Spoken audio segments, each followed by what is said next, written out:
하나님께서는 이 요한계시록을 통해서 환상과 상징으로 성도들에게 말씀을 전해주십니다. 오늘 요한은 천사의 말을 따라서 하나님의 성전과 제단과 그 안에서 경배하는 자들을 측량합니다. 이 모든 것들은 이 땅의 교회를 상징한다고 볼 수 있습니다. 그런데 성전 바깥 마당 그리고 거룩한 성은 42달 동안 짓밟히리라고 말씀하셨습니다. 이 42달을 다른 말로 표현하면 3년 반이라고 할 수 있습니다. 온전한 7년을 가득 채운 기간이 아닌 정해진 기간 동안 교회가 고난을 받으리라고 말씀하고 계신 것입니다. 또 이 두 증인은 그냥 옷이 아니라 굵은 베옷을 입고 하나님의 말씀을 증언하고 있습니다. 이 굵은 베옷은 보통 슬픔을 상징하는 옷입니다. 이 두 증인이 선포하는 메시지가 무엇이었냐 하면 바로 회개하라 그리고 복음을 믿으라라는 메시지였다는 것을 우리가 짐작할 수 있습니다. 이 증인 역시 1260일 즉 3년 반 동안 예언을 전합니다. 이 두 증인을 가리켜서 말씀으로 두 감람나무와 두 촛대라고 이야기를 합니다. 이 두 감람나무와 두 촛대는 스가랴 4장에 나오는 그런 말씀을 떠올리게 하는데요. 이 스가랴 4장에서 두 감람나무는 제사장과 선지자 역할을 하는 사람들, 그러니까 하나님께서 기름 부으셔서 그분의 일을 하게 하는 사람들을 가리킵니다. 즉 여기서는 하나님을 섬기고 또 복음을 전하는 교회를 가리킨다고 이야기할 수 있습니다. 이 복음을 전하는 성도들은 원수들을 삼키는 불을 입에서 내뿜고 하늘을 닫아서 비가 오지 못하도록 합니다. 혹시 이런 권능을 가진 구약의 선지자 떠오르는 사람이 있을까요? 바로 엘리야 선지자를 가리킵니다. 그 엘리야의 권능을 가지고 두 증인, 그러니까 교회가 복음 말씀을 전한다고 이렇게 말씀을 하십니다. 또한 이 두 증인은 물을 피로 변하게 하며 또 언제든지 여러 가지 재앙으로 땅을 친다라고 이야기를 합니다. 이런 일을 행했던 구약의 사람 누가 떠오르시나요? 네, 바로 모세입니다. 그러니까 이 두 증인, 오늘날의 우리 교회는 마치 모세와 엘리야와 같은 큰 권능을 가지고 이 땅에 복음을 선포하게 됩니다. 하지만 복음은 그저 귀에 들리는 그저 귀를 간지럽히는 좋은 이야기가 아닙니다. 사람들을 끊임없이 불편하게 하고 너희 자신이 아니라 살아계신 하나님이 참 신이시고 왕이시다라는 아주 불편한 소식을 전합니다. 그리고 지금의 삶에서 돌이켜 회개하라고 끊임없이 촉구합니다. 그래서 결국 이 두 증인은 무적행에서 올라오는 무시무시한 짐승에 의해서 죽임을 당하게 됩니다. 그리고 소돔이라고도 하고 애굽이라고도 하는 큰 성 길에 이 죽은 시체가 3일 반 동안 방치가 되어서 조롱거리가 됩니다.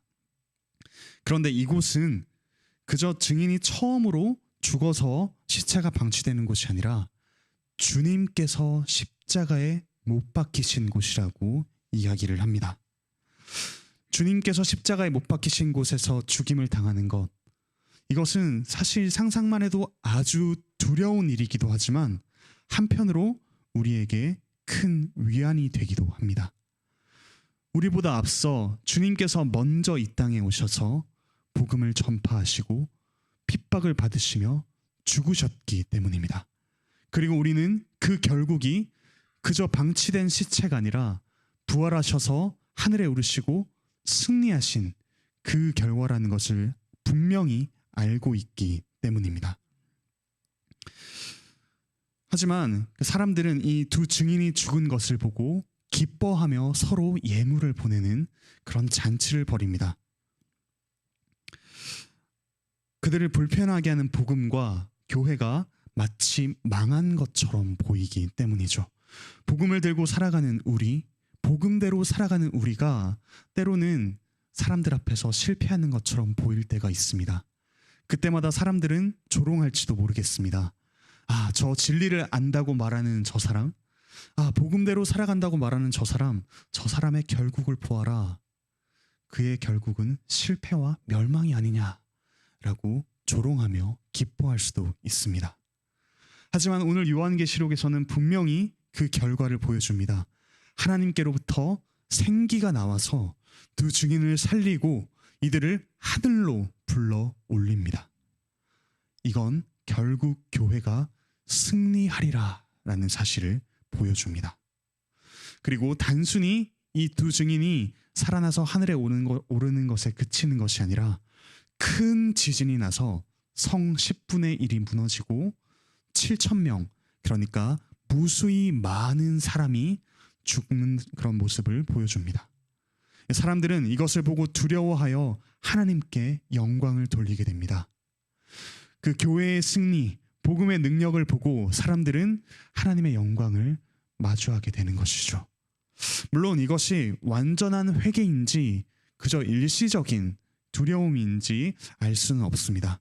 하지만 분명한 것은 복음의 능력 앞에 사람들은 반드시 굴복하게 되리라는 것입니다.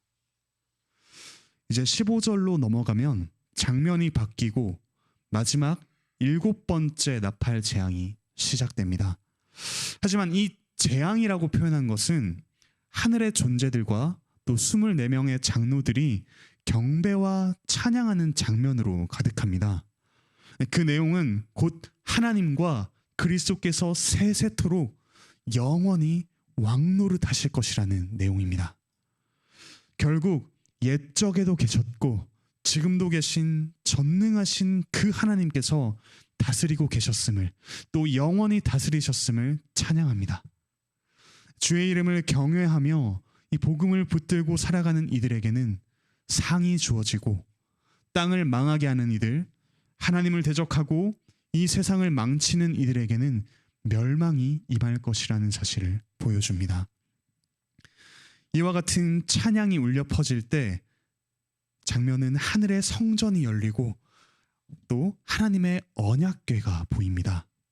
이 언약궤는 1년에 딱 한 번, 딱 한 사람 대제사장만이 속죄소에 들어가서 볼 수 있었던 하나님의 보좌, 하나님이 임재하시는 장소입니다. 이 번개와 음성들과 우레와 지진, 그리고 큰 우박, 이 엄청난 위엄과 권능 속에서 하나님의 임재를 사람들이 목격하게 됩니다. 이 모든 성도는 위엄과 권능으로 가득한 하나님을 마주하며 결국 그 하나님과 함께 거하며 하나님을 예배하게 될 것이라는 사실을 분명하게 보여줍니다. 오늘 말씀을 통해서 우리가 몇 가지 교훈을 얻을 수 있습니다. 이 땅에서 복음을 전파하며 또 복음대로 살아가는 성도들에게는 반드시 핍박이 있습니다. 우리 주님께서 그 핍박을 겪으셨던 것처럼 말이죠. 복음은 우리 자신이 아니라 삼위 하나님께서 참 왕이시다라는 사실을 선포합니다.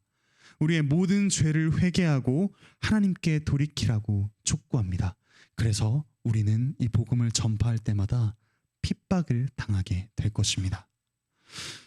그리고 이 교회와 성도가 핍박을 당할 때 마치 이 세상을 자본과 돈과 권력과 또 특정한 사람들이 다스리는 것처럼 보일 수도 있습니다. 하지만 오늘 말씀은 분명히 이야기합니다. 결국 하나님께서 우리가 핍박을 받아 가장 연약해질 그때조차도, 복음 때문에 마치 우리가 죽은 것 같은 그때조차도 이미 하나님께서는 우리의 생각을 넘어, 우리의 경험을 넘어 왕노릇하고 계시다는 사실, 그 사실을 우리에게 분명히 보여줍니다. 이미 하늘에서는 하나님께서 왕노릇하고 계신다는 이 사실을 하늘의 존재들이 찬양하고 있습니다. 우리가 찬양할 때 이 하늘에 있는 존재들과 함께 하나님께서 진정한 왕이시라는 사실을 함께 찬양하게 됩니다. 그리고 결국 우리가 이 왕이신 하나님을 마주할 때 이 세상에는 심판이, 그리고 우리에게는 왕이신 하나님을 마주하며 그분과 함께 살아갈 큰 은혜가 임할 것입니다. 이 큰 확신을 가지고 핍박당하는 오늘을 힘겹게 살아가는 그 복음을 전하는 우리의 오늘을 그리고 우리의 평생을 살아가는 힘있게 살아가는 우리 모든 관악교회 성도들 되시기를 간절히 바라고 축복합니다. 네, 기도드리겠습니다. 하늘에 계신 우리 아버지 하나님, 복음을 가지고 복음을 전파하며 또 복음대로 살아가는 우리에게 세상은 조롱과 멸시와 핍박으로 반응합니다. 우리가 때로는 그 핍박을 받아 죽은 것처럼 마치 아무런 희망이 없는 것처럼 보일 때가 있지만 그때조차도 하나님께서는 이미 왕노릇하고 계시며 모든 것을 다스리고 계심을 오늘 말씀을 통해 우리에게 알려주셨습니다. 하나님, 우리가 그 사실을 기억하고 확신하며 오늘을 우리의 평생을 살아가게 하여 주시옵소서. 하나님, 지금 이 땅에는 전쟁과 또 온갖 다툼과 사륙과 또 온갖 횡포가 가득합니다. 저 러시아와 우크라이나의 전쟁 가운데 하나님의 돌보심이, 하나님의 섭리가 있게 하여 주시고, 하나님 또한 코로나로 고통받는 이 모든 사람들 가운데 하나님의 자비하심이 드러나게 하여 주시옵소서. 또한 이 모든 상황을 통해 하나님께서 가장 선한 길을 내보이심을 우리가 발견하게 하시고 그 하나님을 찬양하게 하여 주시옵소서. 하나님, 회사와 가정과 또 학교와 모든 영역에서 치열하게 복음을 들고 싸우는 이들에게 하나님의 놀라운 위로와 평안과 힘을 더하여 주셔서 우리가 참 하나님이 왕이심을 모든 영역에서 선포하며 담대히 살아가는 우리 모든 성도들 될 수 있도록 하나님 인도하여 주시옵소서. 감사드리며 예수 그리스도의 이름으로 기도드립니다. 아멘. 함께 들은 말씀 기억하시면서 기도하시겠습니다.